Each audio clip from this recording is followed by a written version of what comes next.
अब देखिए वैसे तो जो अपन आगे बढ़ रहे हैं वो इसी चैप्टर का हिस्सा मान लो या अलग चैप्टर मान लो, दैट इज सप्लाई।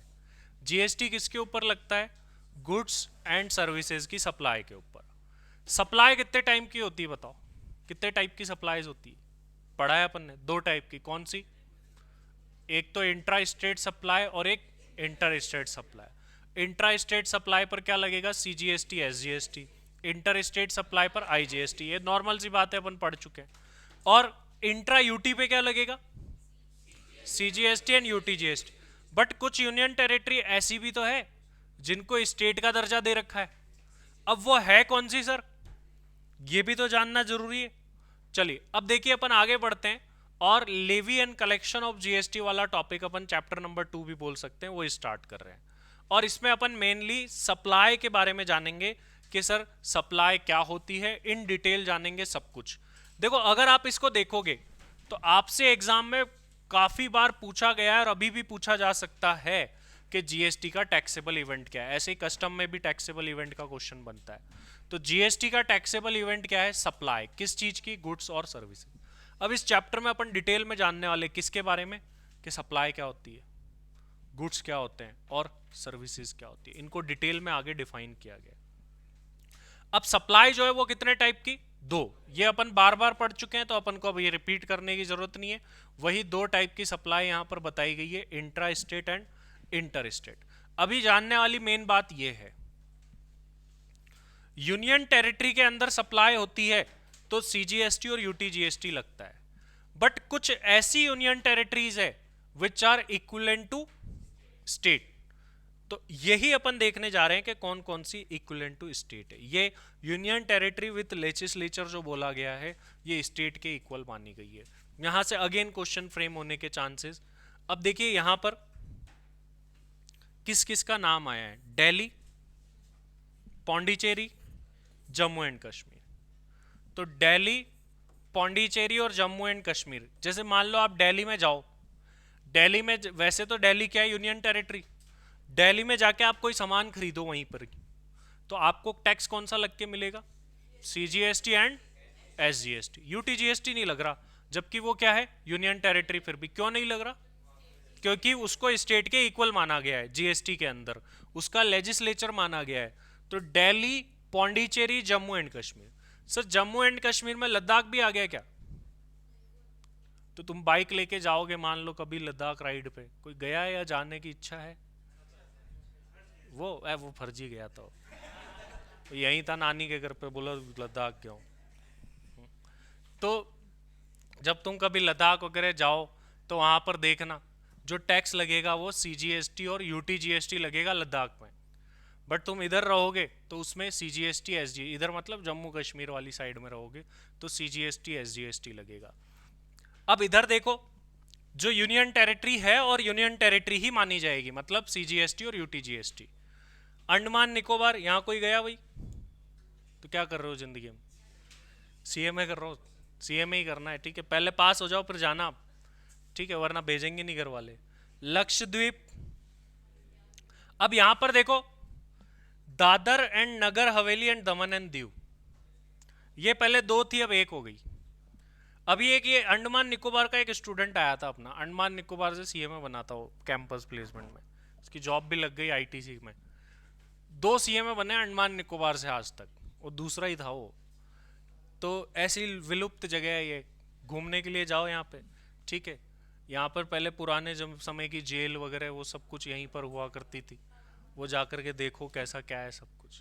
लेकिन घर पे जाके जिद मत करना, कल को बोलो सर वो वहीं जा रहा हूँ छुट्टी चाहिए। तो Dadar and Nagar Haveli and Daman and Diu, पहले क्या था? दमन एंड दीव अलग था, अब इसको इसके साथ ही कर दिया है। तो Dadar and Nagar Haveli and Daman and Diu, जैसे गुजराती लोगों के नाम होते हैं वैसे ही इतना लंबा इसका है। तो ये जो है यूनियन टेरिटरी अपने आप में एक। लद्दाख इसके अंदर आएगा, चंडीगढ़ आएगा और अदर कुछ नहीं है, चंडीगढ़ ही जो है यहां तक आएगा। तो ये सारी की सारी, अब यूटी के अंदर देखो टोटल कितनी यूटी हो गई? तीन। तो इधर इधर कितनी है? पांच। टोटल मिला के 8 यूटीज है। अब इसके अंदर आपको ये तीन याद रखनी है तो फिर वो अपने आप ही याद रह जाएगी। क्यों? नाम तो देखा वही है कि भाई ये यूटी है, और ये भी यूटी, तो ये स्टेट वाली याद रखो तुम। और ये इसमें भी ये याद रखो, जो बड़े बड़े है ना उनको माना है। दिल्ली बड़ा है, जम्मू कश्मीर बड़ा है, और पौंडीचेरी छोटा है फिर भी माना है। तो ये चीज है यहां पर।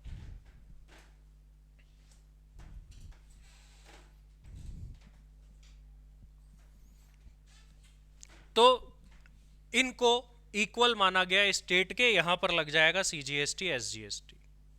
अब इसके आगे तो अपन नेक्स्ट क्लास में पढ़ेंगे, इससे आगे बड़ा पार्ट है। अब अपन को सेक्शन 9 पढ़ना है सप्लाई का। और सेक्शन 9 से यहां से अब जर्नी चालू होती है टेक्निकल सेक्शंस की। अब यहां से सेक्शंस चालू होंगे। सेक्शन 9 है किसका? चार्जिंग नहीं, कौन से एक्ट का है ये? CGST act. अपन को पढ़ना ही क्या है? सीजीएसटी एक्ट पढ़ना है। और आईजीएसटी एक्ट भी आएगा बीच में, इसमें आईजीएसटी भी पढ़ेंगे अपन। लेकिन पढ़ना क्या है? ये पढ़ना है कि देखो सीजीएसटी जैसा लिखा है सेम, तो उसको पढ़ने की जरूरत नहीं पड़ेगी। जो यहाँ पर सेक्शन 9 है आईजीएसटी में, इसी का सेक्शन 5 है। सेक्शन 9 सीजीएसटी का इंट्रा स्टेट सप्लाई पर टैक्स लगाता है, तो सेक्शन 5 आईजीएसटी का इंटर स्टेट पे लगाता है। और बाकी सारी की सारी बातें सेम है दोनों की। ये अपन पढ़ेंगे नेक्स्ट क्लास में। आज के लिए इतना ही। नया टॉपिक चालू करना है अपन को, नया चैप्टर मान लेना आप नेक्स्ट क्लास। हाँ जी, ऑनलाइन में सभी को क्लियर है? फटाफट से मुझे बताइए एक बार, यस और नो।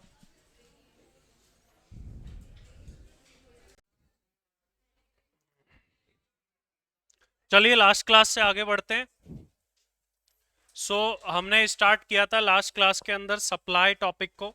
सप्लाई के बारे में हमने ये जाना था कि गुड्स एंड सर्विसेज की सप्लाई के ऊपर जो है जीएसटी चार्ज होता है।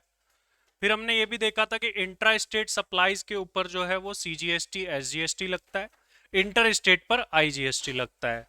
वहीं यूनियन टेरिटरी के अंदर अगर इंट्रा यूटी सप्लाई हो रही है तो सीजीएसटी एंड यूटी जीएसटी लगा करता था। और दूसरी तरफ अपन देखें तो अगर कुछ यूटीज ऐसी थी जिनको क्या दे रखा था, स्टेट का दर्जा, इक्विवेलेंट टू स्टेट हुआ करती थी कुछ यूनियन टेरिटरी, उसके अंदर अपन ने क्या देखा था कि जो union territory equivalent to state है कौन कौन सी थी? Delhi, second Pondicherry, third Jammu and Kashmir. इन तीनों के अंदर अगर इंट्रा सप्लाई होगी, इंट्रा यूटी, तो भी क्या लगेगा? CGST SGST. बाकी सारी यूनियन टेरिटरी में क्या लगेगा? UT, CGST and UT GST लग। चलिए अब आगे बढ़ते हैं। अब एक बहुत ही इंपॉर्टेंट सेक्शन, सेक्शन 9 के बारे में अपन बात करने वाले हैं।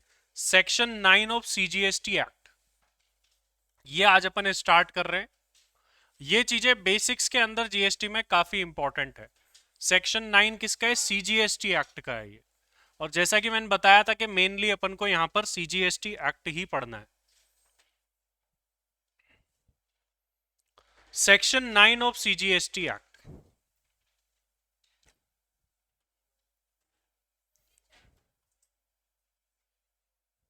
हाँ इसी चैप्टर में सप्लाई। आने वाले 10 दिनों तक सप्लाई चलेगा।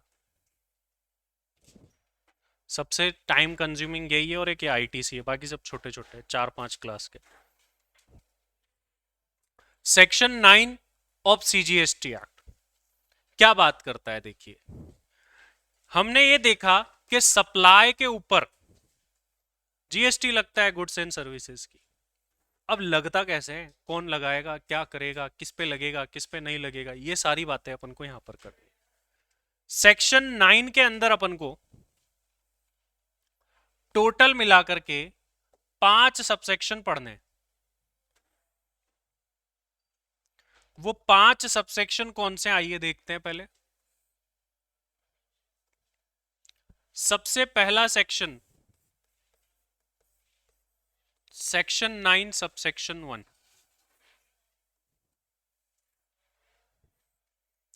सेकंड हम पढ़ेंगे सेक्शन 9 सबसेक्शन 2। थर्ड हम पढ़ेंगे सेक्शन 9 सबसेक्शन 3।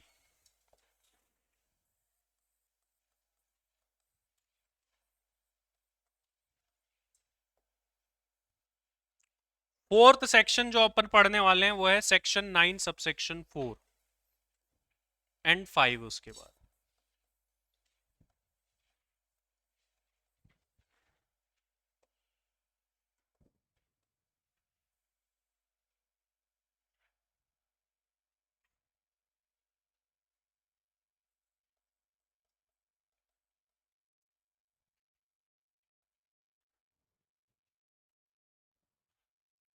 अब इन सेक्शंस में क्या क्या बोला गया है?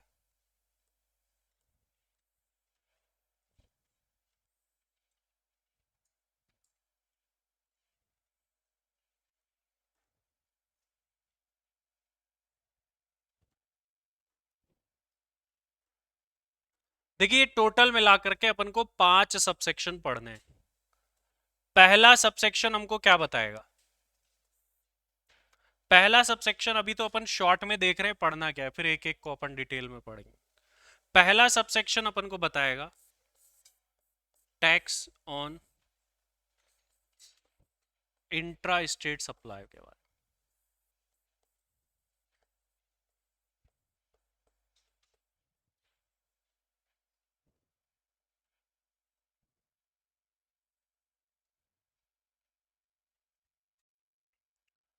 दूसरा जो अपना सबसेक्शन है वो बताएगा taxes not to be charged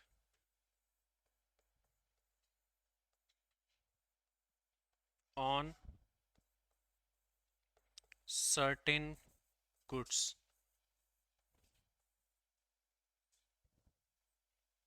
taxes की जगह जीएसटी वर्ड लिख लेना, GST not to be charged. ये सबसेक्शन 2 बताएगा। उसके बाद में सबसेक्शन 3 बताएगा reverse charge mechanism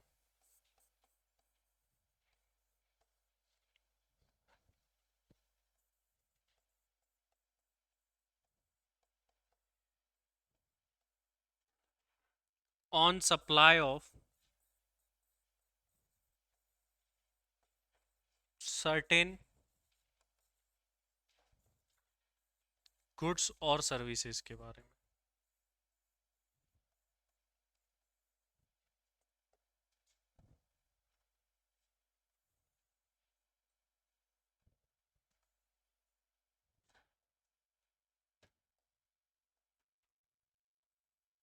section 9 subsection 4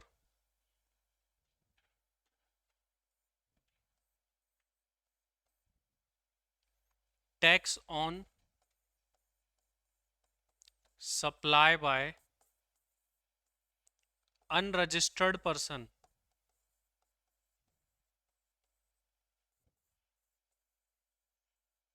to registered person.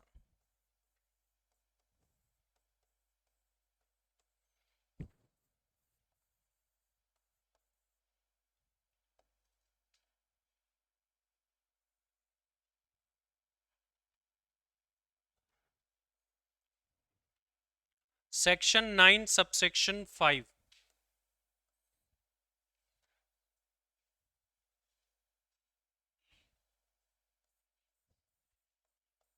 Tax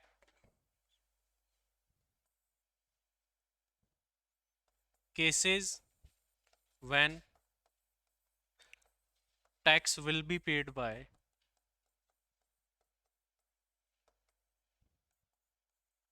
ECO।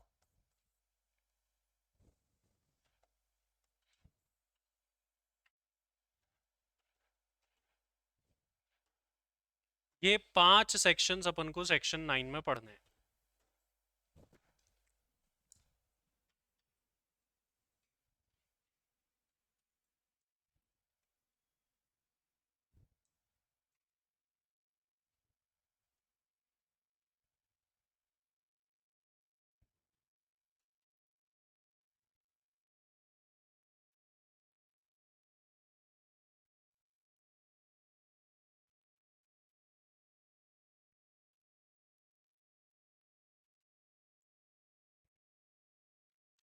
अब अपन एक एक चीज के बारे में बात करते हैं।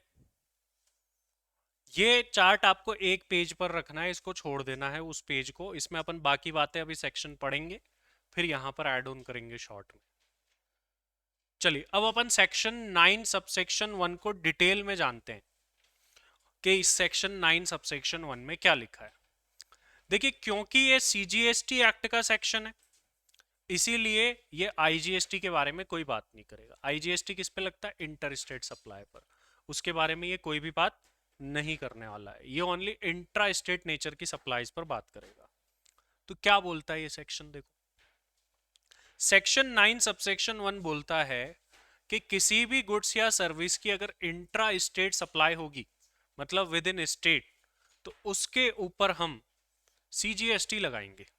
Sir only CGST? एसजीएसटी भी तो लगता है, लेकिन ये नहीं बोल सकता। क्यों नहीं बोल सकता? क्योंकि ये कौन सा एक्ट है? Only CGST act. तो ये ओनली सीजीएसटी की बात करेगा, बट जहां सीजीएसटी है वहां एसजीएसटी है ऑटोमेटिकली, वहां पे लगता है एसजीएसटी ऑटोमेटिक, बट यहां पर वो बात नहीं करेगा। देखिए क्या बोला गया है उस सेक्शन के अंदर, अपन जानते हैं। ये देखो, ये सेक्शन 9 सबसेक्शन 1 है। क्या बोलता है सेक्शन 9 सबसेक्शन 1?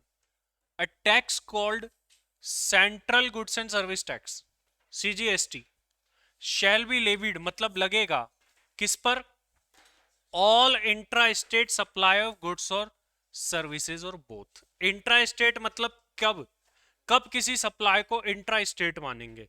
ये भी एक सवाल आता है। इंट्रा स्टेट सप्लाई कैसे पहचानी जाएगी? जब supplier of goods and buyer of goods, simple शब्दों में, आगे ये डिटेल में थोड़ा सा अलग भी होगा, जब supplier of goods and buyer दोनों सेम स्टेट के हो। तो सप्लायर रिसिपिएंट जब दोनों सेम स्टेट के होते हैं तो उसको इंट्रा स्टेट सप्लाई बोलते हैं। क्या सर ये बात 100% सही है? नहीं। क्यों नहीं है? हम आगे जाकर के एक प्लेस ऑफ सप्लाई का चैप्टर पढ़ेंगे, उसमें हम ये जानेंगे कि सप्लायर ऑफ गुड्स और सर्विसेज और प्लेस ऑफ सप्लाई अगर दोनों एक ही स्टेट में आ रहे हैं तो इंट्रा स्टेट सप्लाई, मतलब जिस स्टेट का सप्लायर है उसी स्टेट में क्या माना जा रहा है? Place of supply. तो भाई सप्लायर भी इसी राज्य का और प्लेस ऑफ सप्लाई भी कहां आ गया? इसी राज्य में। उस केस में उसको क्या बोला जाता है? Intra state supply. फिर क्या लगता है उस पर इंट्रा स्टेट है तो सीजीएसटी, एसजीएसटी, बट वो आगे की बात है। अभी सिंपल शब्दों में जाने तो सप्लायर और रिसिपिएंट जब दोनों एक ही राज्य के अंदर हो तो फिर उसे इंट्रा स्टेट सप्लाई माना जाएगा और उस पर क्या लगेगा? सीजीएसटी। जहां सीजीएसटी है वहां एसजीएसटी ऑटोमेटिकली। सर एग्जाम में आया तो एसजीएसटी भी लिख के आ जाऊं क्या? नहीं। आप लिख रहे हो सेक्शन 9 सबसेक्शन 1 में ये बोला गया है, तो क्या हम इसमें एसजीएसटी लिख सकते हैं?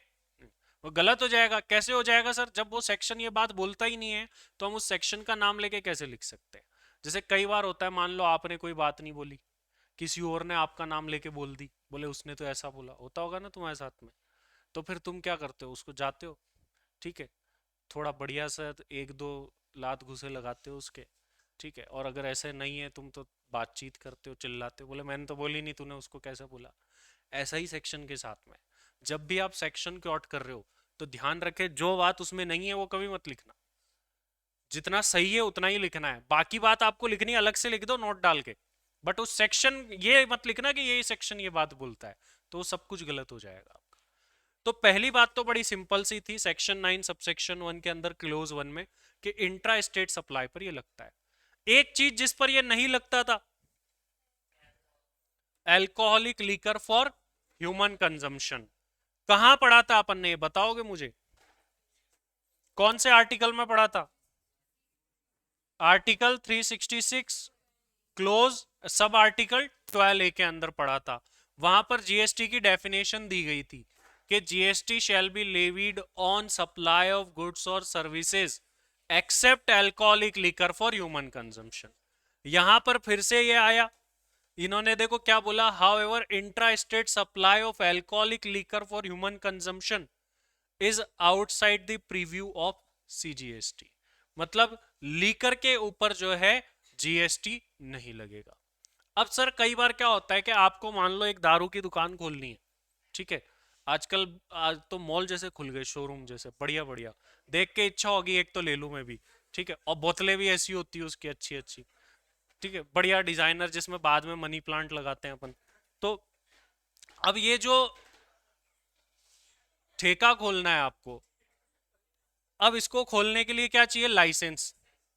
ऐसे थोड़ी के कल को लेके बैठ गए रोड पे, लो 4 बोतल लगाई, ले लो 4 बोतल वोट का काम मेरा रोज का, ऐसे नहीं चलेगा। आपको इसके लिए लाइसेंस लेना पड़ेगा। लाइसेंस कौन देगी? गवर्नमेंट। तो गवर्नमेंट जब तुम्हें लाइसेंस देगी इस दारू की दुकान को खोलने का, तो उस पर जीएसटी लगेगा कि नहीं, सवाल ये। क्योंकि लीकर को तो बाहर किया गया, सर ये लाइसेंस देते हैं लीकर का स्टोर चलाने के लिए, उस पर जीएसटी लगेगा कि नहीं। तो आगे जाकर के आएगा ये, वे यहीं पे मैं आपको बता दूं नहीं लगेगा उस पर भी। तो alcoholic liquor for human consumption पे नहीं लगता, और ये स्टोर खोलना हो उसके लिए जो लाइसेंस दिया जाता है उस पर भी नहीं लगता, दोनों के ऊपर नहीं लगता। तो क्लोज टू ये बोलता है कि alcoholic liquor for human consumption जो है इसके बाहर है। बताइए ये बात क्लियर है कि नहीं, यस और नो। अब आप अपने चार्ट में जाओ, वहां पे लिखो पहला पॉइंट सेक्शन 9 सबसेक्शन 1 के अंदर, शॉर्ट में अपने को ऐसा बनाना है कि अपन एग्जाम टाइम में पढ़ना चाहे तो पढ़ पाए आराम से शॉर्ट के अंदर। एक मिनट रुको।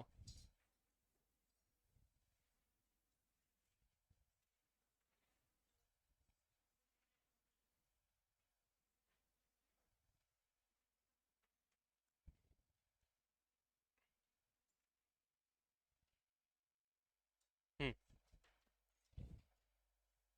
तो पहला पॉइंट तो क्या हो गया, देखो यहां CGST will be charged on, कौन है ये, इंट्रा स्टेट सप्लाई। इतनी खतरनाक उबासी मत लो भाई,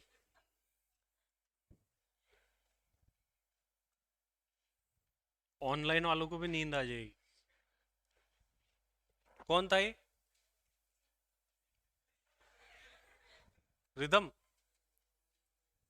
देखो इतनी ताकत तो एक तो उसमें है, एक करण में है, ऐसे ही अंदाजा लगा सकता हूं मैं।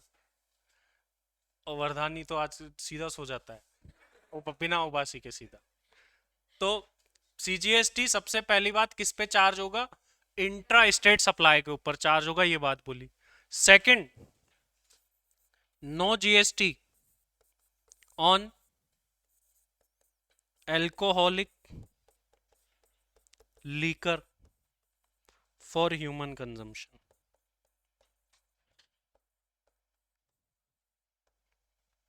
ये दो बातें अपन जान चुके हैं इसके अंदर। चलो अब इधर आ जाते हैं। तो देखो अभी तक अपन ने ये जान लिया, देखो अभी तक इन्होंने क्या क्या बोला है, इंट्रा स्टेट सप्लाई पर जीएसटी लगेगा लेकिन alcoholic liquor for human consumption पे नहीं लगेगा। अभी तक इन्होंने इतनी बात बोली है। अब तीसरा सवाल आता है, बोले जीएसटी लगेगा इस पे नहीं लगेगा, तो अब हमारा सवाल है किस वैल्यू पर लगेगा और किस रेट से लगेगा। तो बोला जिस वैल्यू पर लगेगा उसको हम बोलते हैं ट्रांजैक्शन वैल्यू। बोला किस वैल्यू पर जीएसटी लगता है, ट्रांजैक्शन वैल्यू। ये ट्रांजैक्शन वैल्यू क्या होती है सर, इसके लिए अपन पढ़ेंगे आगे जाके सेक्शन 15 वैल्यू ऑफ सप्लाई का चैप्टर। वहां पर ये निकालना अपन सीखेंगे कि ट्रांजैक्शन वैल्यू कैसे निकाली जाती है, प्रैक्टिकली पूरी निकालनी पड़ती है, और उसके ऊपर क्या लगता है, जीएसटी लगता है। तो अभी अपना अगला पहला सवाल, पहला तो जवाब ये दिया कि इंट्रा स्टेट सप्लाई पर सीजीएसटी लगेगा लेकिन alcoholic liquor for human consumption पे नहीं लगेगा। किस वैल्यू पर लगेगा, ट्रांजैक्शन वैल्यू, जो कि सेक्शन 15 में बताई गई है। अच्छा किस रेट से लगेगा, उसके लिए अलग अलग रेट बता दिए। देखो रेट्स क्या क्या बताई गई है कि भाई जीएसटी काउंसिल जो बताएगी उस पर लगेगा, और जीएसटी काउंसिल ने अलग अलग बता रखी है। और मैक्सिमम रेट मैंने आपको पहले ही बताई सीजीएसटी की कितनी है, 20%। देखो इन दोनों पॉइंट को पढ़ते हैं।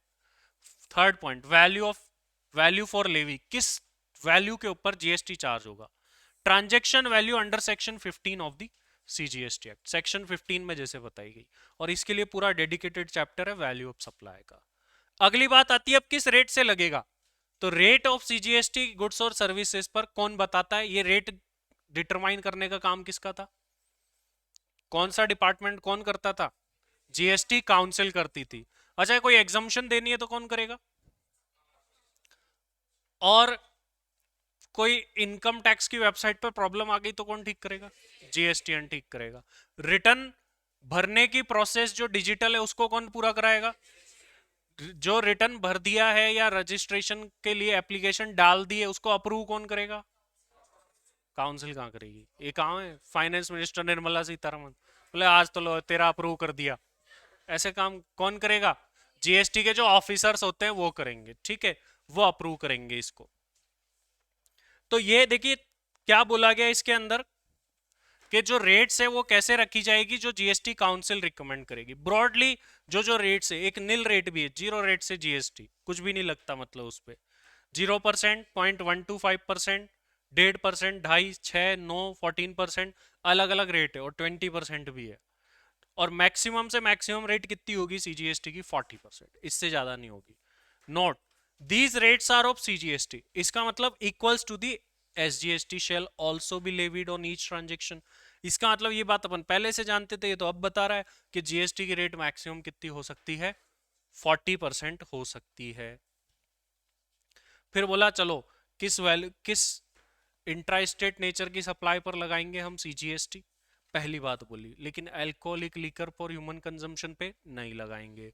तीसरी बात क्या बोली, किस पर लगाओगे? ट्रांजैक्शन वैल्यू पर लगाओगे। चौथी बात क्या बोली फिर, कि किस रेट से लगाओगे, अब ये भी तो बताओ। बोला ये सब बता दिया। बोला अब टैक्स कैसे जमा कराऊं? भाई टैक्स निकल गया, सब कुछ निकल गया, अब कैसे जमा कराऊं, क्या करूं? तो क्या बोला, tax shall be collected in such manner as may be prescribed, shall be paid by the taxable person. भाई कैसे करना है? एज में प्रिस्क्राइब, पूरा का पूरा डिटेल प्रोसीजर है, पेमेंट ऑफ टैक्स का चैप्टर आएगा आगे जाकर के, जैसा वहां पर बताया गया है वैसे वेबसाइट पर जाना, ऑनलाइन जाके टैक्स पेमेंट वगैरह सब कुछ कर देना, वो प्रोसेस अलग है। तो ये सारी बातें समरी निकल के इसकी आती है। तो देखिए अपन ने दो पॉइंट देखे थे। तीसरा पॉइंट, जीएसटी किस पर चार्ज होगा? GST charge on transaction value.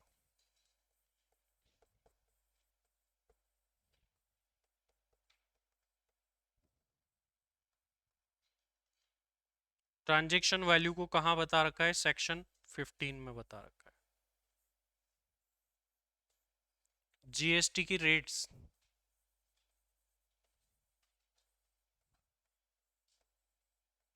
Recommended by GST council. वो रेट्स नहीं लिखी उस सेक्शन में, वो तो समझने के लिए अपन ने लिखा है कि कौन कौन सी रेट है। मैक्सिमम रेट ऑफ सीजीएसटी,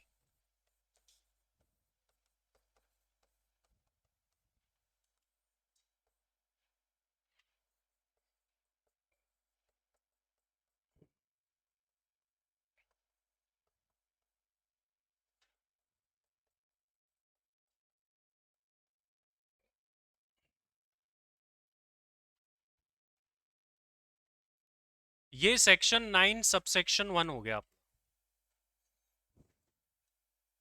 तो सेक्शन 9 सबसेक्शन 1 ने क्या बोला कि intra state supply of goods और सर्विसेज पर हम क्या लगाएंगे? सीजीएसटी।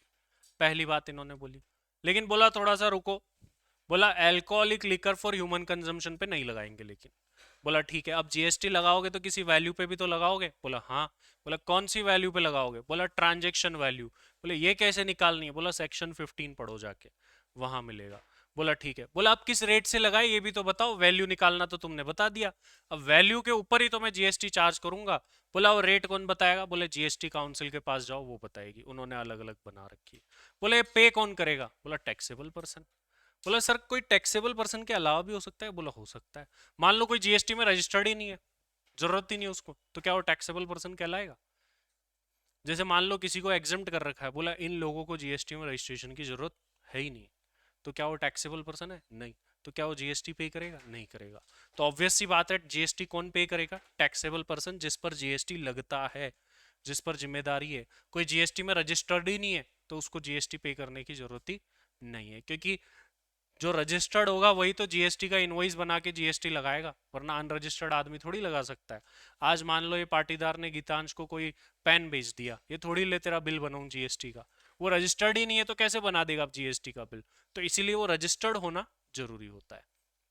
तो ये सारी बातें कही गई थी सेक्शन 9 सबसेक्शन 1 के अंदर। इसमें किसी का कोई सवाल डाउट बताओ फटाफट से, अगले सेक्शन की तरफ बढ़ जाए। चलो अगला सेक्शन क्या बोलता है देखिए। अब देखिए यहां पर ध्यान से समझने वाली बात क्या है। क्या सरकार फ्यूचर में चाहे कि alcoholic liquor for human consumption पर जीएसटी लगा दूं, तो क्या लगा पाएगी? क्यों नहीं लगा पाएगी? पावर ही नहीं है। पेट्रोल पे लगाना चाहे तो लगा सकते, पावर है लेकिन लगा ही नहीं।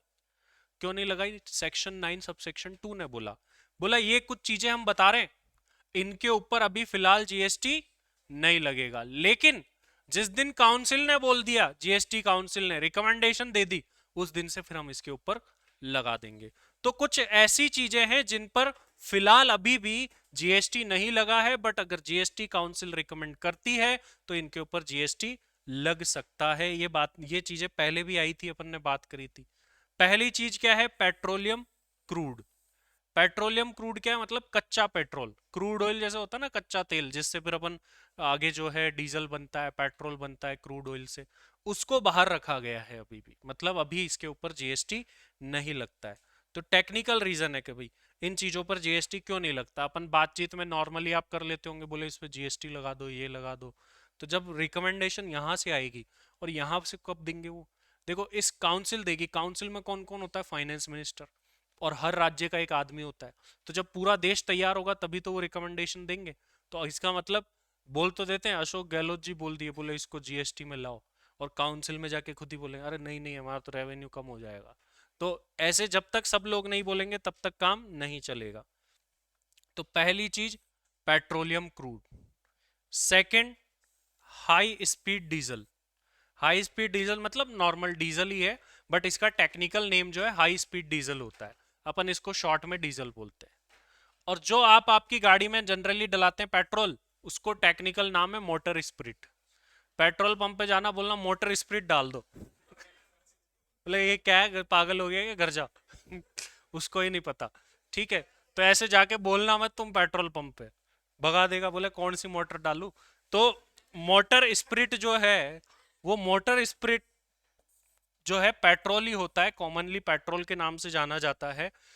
अब इसके ऊपर भी अभी भी जीएसटी नहीं लगता। नेचुरल गैस, सीएनजी वगैरह होती है, ऑटोज में डलती है, ठीक है, आप देखोगे तो उनके ऊपर भी जो है अभी भी जीएसटी नहीं लगता। और एक ये है एविएशन टरबाइन फ्यूल, जिससे हवाई जहाज उड़ता है, ठीक है। अब एरोप्लेन में अलग पेट्रोल डलता है भाई, नॉर्मल पेट्रोल नहीं डलता, वरना पता चले पेट्रोल प्लेन उतर रहा है, बोले हट जाओ ये भराएगा पहले, नॉर्मल नहीं डलता। ठीक है, तो वो, वो उसके लिए क्या होता है, इसके अंदर एक्स्ट्रा, मतलब दोनों में फर्क क्या होता है। एविएशन टरबाइन फ्यूल जो होता है ना, वो एक्स्ट्रा, अरे हंसो मत, इधर ध्यान दो। एविएशन टरबाइन फ्यूल होता है ना, वो ज्यादा बोल सकते हैं रिफाइंड होता है नॉर्मल से ज्यादा, ये महंगा भी आता है थोड़ा। जैसे इसको कौन लेता है भाई, जैसे स्पाइस जेट कंपनी है, अब वो पहले से लेके रखते हैं। आप कभी एयरपोर्ट वगैरह पे जाओगे तो ट्रक भरे हुए होते हैं, पहले से ट्रक लगे हुए होते हैं जिनमें फ्यूल होता है, फिर वो फ्यूल जो है डाला जाता है। और जब भी कोई प्लेन हाईजैक होता है तो सबसे मेन समस्या फ्यूल की आती है। ठीक है, आपने देखा है कुछ हाईजैक की स्टोरीज वगैरह देखी? जैसे कंधार हाईजैक हुआ था एक, पता है आपको, इंडिया में कंधार हाईजैक एक हुआ था। उसमें क्या करा था, शायद नेपाल से एक प्लेन आ रहा था इंडिया, उसको हाईजैक कर लिया कुछ लोगों ने। हाईजैक करके पहले दिल्ली आए, दिल्ली के यहाँ पे उड़ाया, दिल्ली आने वाली थी, वहां से अमृतसर ले गए। अमृतसर में बोला इसमें फ्यूल डाल दो, ठीक है। तो अब गवर्नमेंट सोचती है कि फ्यूल क्यों डाले, इनको पकड़ ही लेते हैं। तो थोड़े टाइम 10 से 15 मिनट लगे, जितने में वापस उड़ गए वो। वापस उड़ के वो ले गए पाकिस्तान, इस्लामाबाद।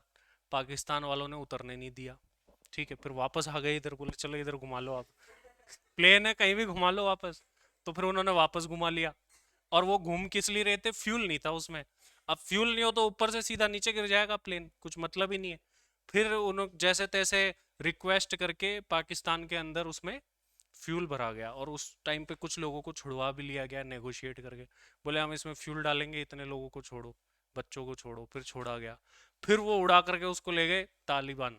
तालिबान का राज था अफगानिस्तान में, कंधार में, कंधार में लेके चले गए। इसको बोलते हैं कंधार हाईजैक, ठीक है। अब वहां कंधार हाईजैक में क्या हुआ, तालिबान था, तालिबान नेगोशिएट कर रहा था इंडिया के साथ में कि हम इसको छुड़वा देते हैं, कोई नहीं, इनकी मांगे मान लो। फिर उन्होंने काफी सारे आतंकवादियों को आजाद करवाया था, मसूद अजहर वगैरह, ऐसे कुछ थे, काफी सारे आतंकवादियों को आजाद करने की उन्होंने रखी थी, पैसे ही खूब मांगे थे, बट बाद में सेटलमेंट थोड़ा कम पे हो गया। कुछ आतंकवादियों को छोड़ा गया उस टाइम पर, कुछ पैसे दिए गए उनको। उस टाइम पर ये जो सारा काम करने वाले व्यक्ति थे वो थे अजीत डोभाल, जो आप अभी जो है हाँ, नेशनल सिक्योरिटी एडवाइजर है, एनएसए बोलते हैं। उन्होंने सारा काम कराया, तो उनकी लाइफ पढ़ो आप, आपको मजा आ जाएगा उनकी लाइफ स्टोरी देख के। मतलब वो अलग अलग देशों में जाकर के अलग अलग तरीकों से रहे, कि कैसे रहते हैं वहाँ के, पाकिस्तान में जाके रहे कई साल तक, पता नहीं चल पाया, काफी सारी चीजें करी। फिर फाइनली जिस आतंकवादी को छोड़ा गया उसने 26/11 किया, जो मुंबई के अंदर था, उसी व्यक्ति ने जाकर के। तो फ्यूल जो है ना, बड़ी इंपॉर्टेंट चीज होती है एक प्लेन के अंदर। तो ये फ्यूल जो चीज है, ये नॉर्मल वाला पेट्रोल अलग है, ये वाला पेट्रोल अलग है, एविएशन टरबाइन फ्यूल। तो इन चीजों को अभी बाहर रखा गया है, बट फ्यूचर में अगर लाना चाहे तो लाया भी जा सकता है इनको, ऐसा कुछ नहीं है कि इन पर लगेगा नहीं। इन फ्यूचर जब ऐसी कुछ महंगाई बढ़ेगी या ऐसा कुछ मुद्दा आएगा, तब वापस से इसकी मांग उठती है। कभी कभी जब भी पेट्रोल की रेट बढ़ती है तो विपक्ष वाले तैयार हो जाते, बोले जीएसटी में लाओ, जीएसटी में लाओ। तो ये चलता रहता है ऐसी चीज। सेक्शन 9 सबसेक्शन 2 ने इतनी सी बात बोली। सेक्शन 9 सबसेक्शन 3 और 4 एक साथ कनेक्टेड है दोनों। पहले 9 सबसेक्शन 2 लिख लेते हैं। 9 सबसेक्शन 2 में लिखो, GST will not be levied on certain goods. GST will not be levied on certain goods.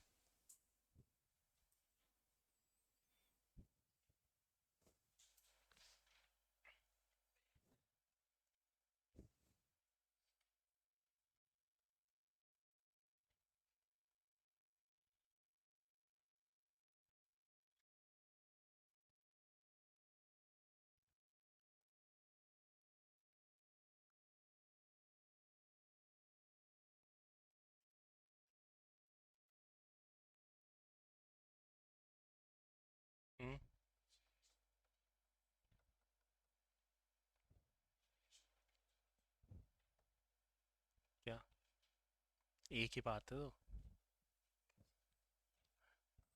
GST और सीजीएसटी एक ही है, आगे जाके जीएसटी बोलेंगे, सीजीएसटी नहीं।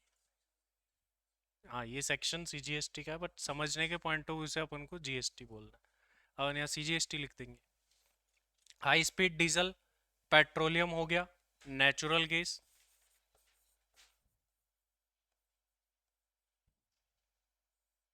और कौन कौन सा है, aviation turbine fuel, crude petroleum.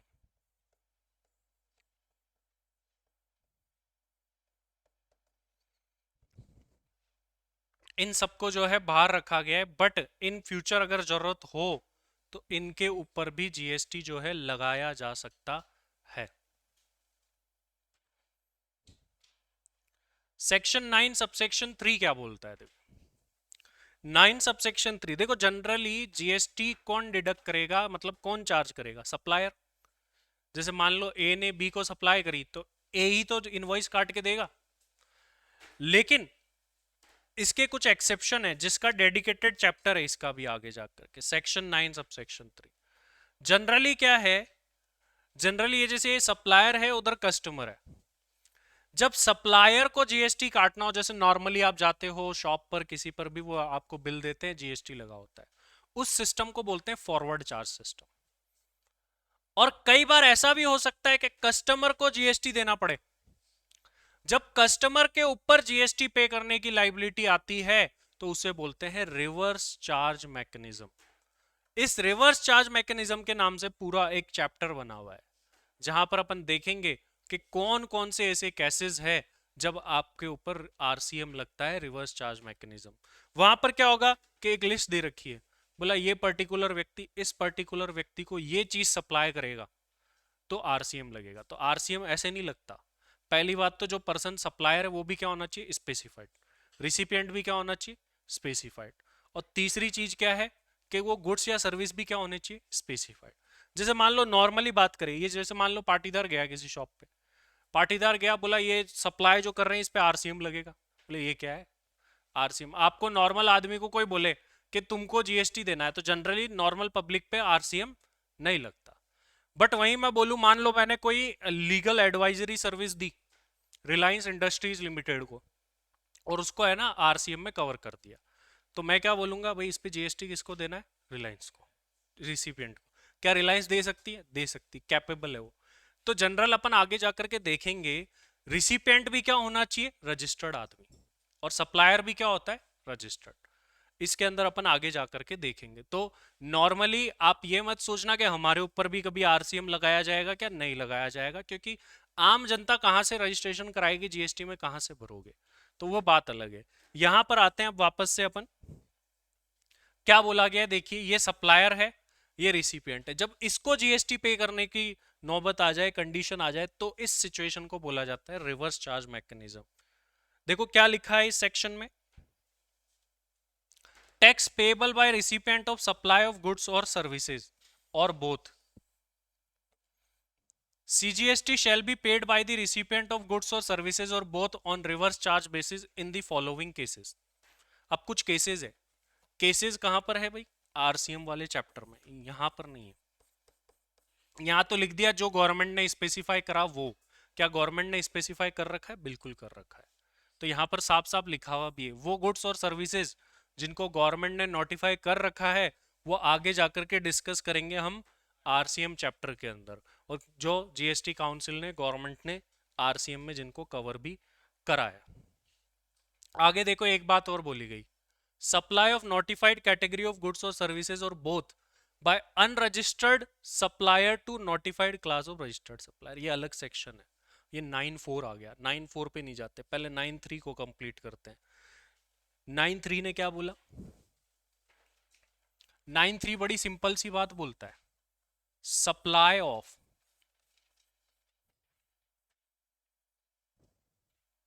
Specified, या नोटिफाइड लिख दो इसको,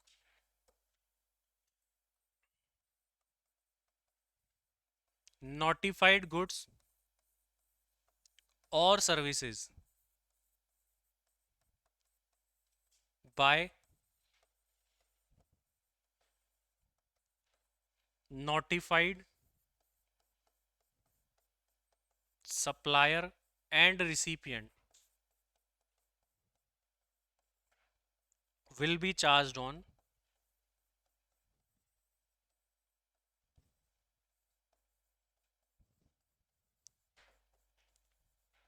आरसीएम बेसिस। आरसीएम मतलब रिवर्स चार्ज बेसिस पर, रिवर्स चार्ज मैकेनिज्म।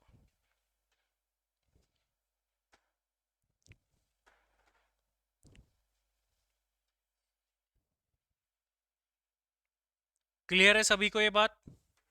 चलिए इससे आगे अपन नेक्स्ट क्लास में बढ़ेंगे।